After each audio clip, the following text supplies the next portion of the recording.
So remember when for the longest time everyone was calling Keir Starmer two-tier Keir and saying that we had a two-tier justice system and Labour kept denying it for ages? Well, now they've literally implemented just that. Two-tier justice, ethnic minority criminals to receive special treatment in courts. How about that? The Sentencing Council has been accused of two-tier justice following reports ethnic minority criminals are to receive special treatment. The body publishes new principles for judges to follow when imposing community and custodial sentences, including whether to suspend jail time. So basically, we've got reverse Jim Crow. Like, see if I ever get arrested for anything again, I'm just going to claim to be some kind of minority so that I get a more lenient sentence. Among the guidelines, magistrates and judges have been told to normally consider ordering a pre sentence report on an offender if they came from an ethnic minority, cultural minority, and/or faith minority community.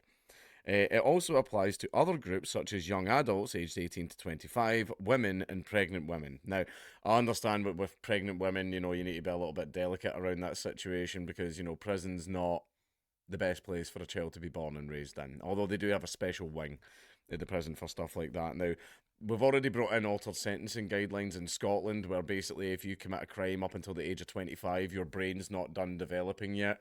So you can get less of a sentence, which means you're getting a rapists and nonces getting away with very, very light sentences. How fun. Shadow Justice Secretary Robert Jenrick said in the House of Commons the new sentencing guidelines published alongside this statement will make custodial sentence less likely from those from an ethnic minority, cultural minority, and/or faith minority community. This is literally two-tier justice. Literally two-tier justice. So basically, we have people coming over here that disproportionately commit a lot of crime and they're going to get less they're going to get less harsh sentences than a native person. Migrants get treated better than the natives here. I mean, that's been the case for quite a while now, but still, now they're just being very obvious with it. Why is the Justice Secretary enshrining this double standard, this two-tier approach to sentencing? It is an inversion of the rule of law. Conservative members believe in equality under the law. Why does she not? And yeah, we should be all equal under the law, but we're not all equal, are we? Justice Secretary Shabana Mahmood hit back at Jenrick. Of course, she would say that. Telling the Commons, as somebody from an ethnic minority background, I do not stand for any differential treatment before the law for anyone. There will never be a two-tier sentencing approach under my watch or under this Labour government, except that is exactly what you are doing. That's exactly what you're doing. Chairman of the Sentencing Council for England and Wales, Lord Justice William Davis, told GB News one of the purposes of the revised imposition of community and custodial sentences guidelines is to make sure that the courts have the most comprehensive information available so that they can impose a sentence that is the most appropriate for the offender and the offence, and so more likely to be effective. Why isn't that being done for literally everyone then? Because I thought justice was supposed to be fair and impartial. If it's just to make sure we get the right sentence for the person. So you've not been doing that already. I thought that's what you were supposed to do. I thought that is what you were supposed to do when you were sentencing someone. Have you just been going ahead and doing this when you don't know if you're giving the person a fair sentence? Or we've decided to start doing that now, but only for minorities. Holy shit. The guideline emphasises the crucial role played by pre-sentence reports in this process and identifies particular cohorts for whom evidence suggests PSRs might be of particular value to the court. Now, it is completely up at the judge's discretion. I think they actually had to get a pre-sentence report on me where you get your little police permanent record presented to the court so the judge can decide your sentence. And for me, it was just a bunch of fights. Had been in a long time ago, so they were never really considered. Although we all know that the outcome of my trial was decided long before the cuffs were even slapped on. The reasons for including groups vary, but include evidence of disparities in sentencing outcomes, disadvantages faced within the criminal justice system, and complexities and circumstances of individual offenders that can only be understood through an assessment. Why are you not doing this for everyone? If the entire point of this is to make sure that you hand down an appropriate sentence for the crime committed, then this should be done for everyone. You don't want to hand an inappropriate sentence down to a person like whether who's committed a crime because kind of a human rights violation.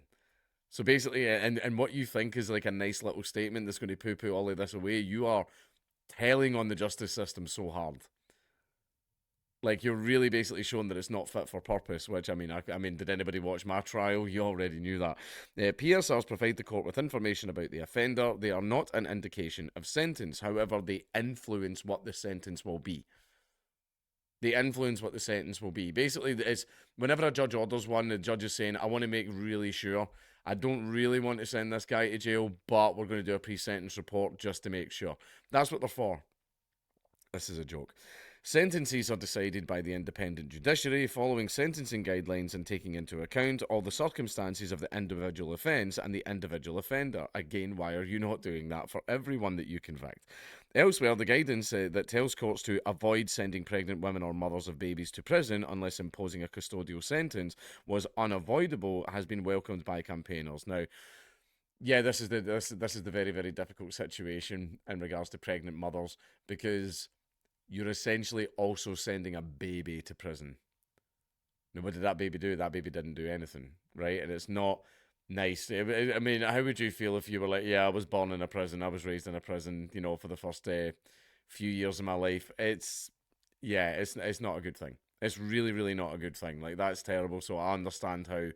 I mean, even I'm not saying that pregnant women don't commit some pretty bad crimes. I mean, some of them do, but I get why that situation is so delicate and what's the solution to that. I don't know. I'm not fucking touching that one. The guidance added for offences that carry a mandatory minimum custodial sentence, pregnancy and the postnatal period may contribute to exceptional circumstances that could justify not imposing the statutory minimum sentence.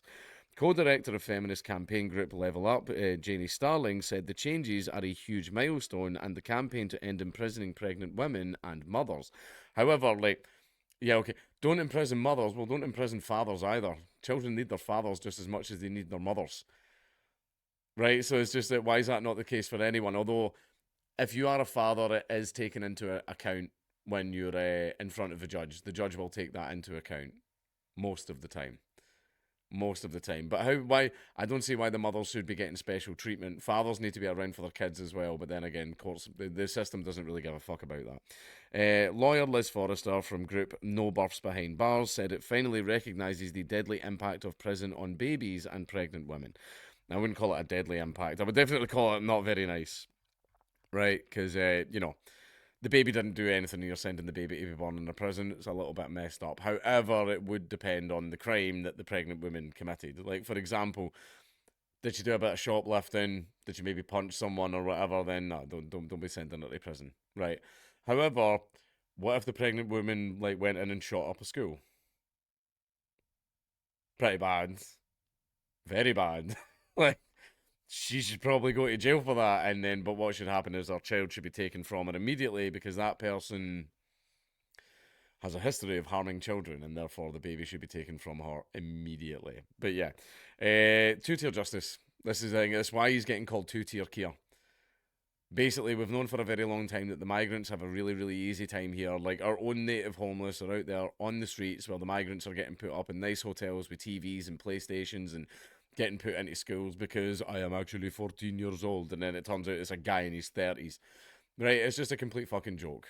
But I feel like I'm just rehashing all this stuff all the time. This is all stuff that we're very, very aware of and stuff we're getting very sick of. And a little part of me deep down is very, very happy that this happens sometimes because a lot of people are starting to notice and a lot of people are starting to get very, very fed up.